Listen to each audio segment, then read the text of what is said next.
I lifted myself slightly and kissed him softly. Brief. Quiet. Careful. When I pulled away, he didn't move immediately. For a few seconds, his eyes stayed closed. His cheek rested lightly against mine, as though he wanted to preserve the moment.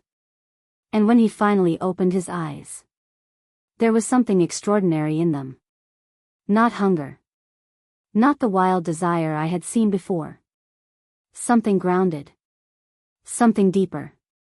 As if he finally understood. The air had grown colder. The walk back to the house was short. On our little path, his hand slowly slid down from my shoulder.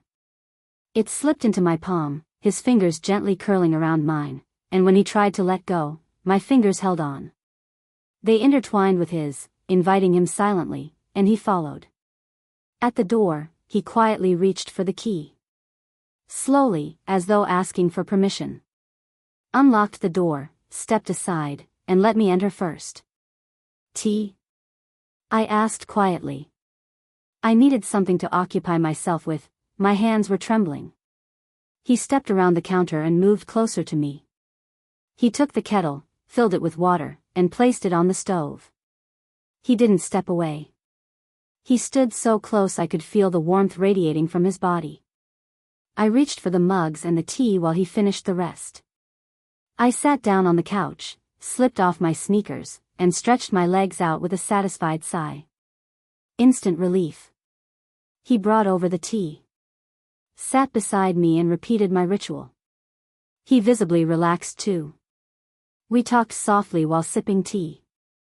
Nothing important, just ordinary, everyday things. We were literally killing time while waiting. I didn't even notice when he lifted my legs into his lap and started gently massaging them. I only knew it felt unbelievably good, and my eyes were slowly beginning to close. I yawned. Should we go to bed? I asked it as though it were the most natural thing in the world. He looked conflicted. Unsure whether I was inviting him or sending him away. I smiled. Stay. There was no hesitation in my voice. I took his hand and quietly led him upstairs to my bedroom. I went to shower first, left him a towel and a toothbrush, then quickly slipped into bed. By the time he came out of the bathroom, I was already half asleep. Carefully, as if afraid of scaring me, he climbed into bed beside me. Curled up against me, wrapped me gently in his arms, and soon fell asleep too. I woke up tangled together with him, one leg draped over his arm beneath my head resting on his chest, half my body sprawled across him while the other half was so tightly trapped in the blanket I couldn't even move. Slowly, I turned my eyes toward him. He was awake and smiling. Good morning, princess. Sleep well. He kissed my forehead. Morning, I mumbled into his chest and tried to stretch. It didn't work. I groaned.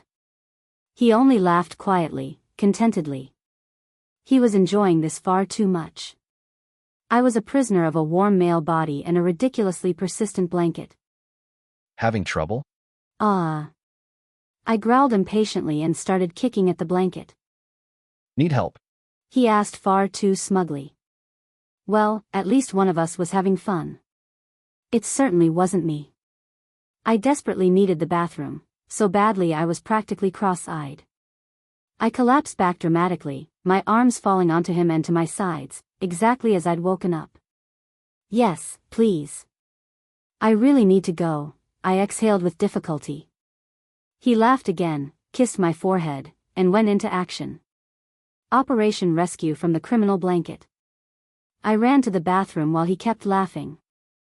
It's not funny, I muttered to myself. Oh yes it is. He replied far too happily from the bedroom. Oh come on. Do you hear like a rabbit or what? Almost. I definitely heard the little butterfly you just let out. Now he was outright laughing. Meanwhile, I wanted to crawl into a hole from embarrassment and never come back out. I had forgotten my walls were very thin. Red-faced and mortified, I finally dragged myself out of the bathroom. He still wasn't done teasing me. I thought you were going to grow roots in there. He pulled back the blanket and invited me back into bed. Slowly, I slipped under. Immediately, he pulled me closer. He turned me toward him and tucked me into his bear-like embrace. Safe, warm, soft. His hand slowly slid from my waist along my upper arm. It stopped just above my elbow, as if waiting for permission. I didn't pull away. I invited him, with my eyes. With slightly parted lips. I could feel his breath against my neck. You okay? He asked softly. I nodded. He didn't rush me. He gave me time. His fingers moved slightly, tracing a barely noticeable circle along my shoulder. The electricity that shot through me caught me off guard. Finally, he closed the distance between us. His lips paused just beside mine. Like a question. His hand slid to my back and pulled me closer. Instinctively, I leaned into him. My fingers curled around the back of his neck as though I needed something solid to hold on to.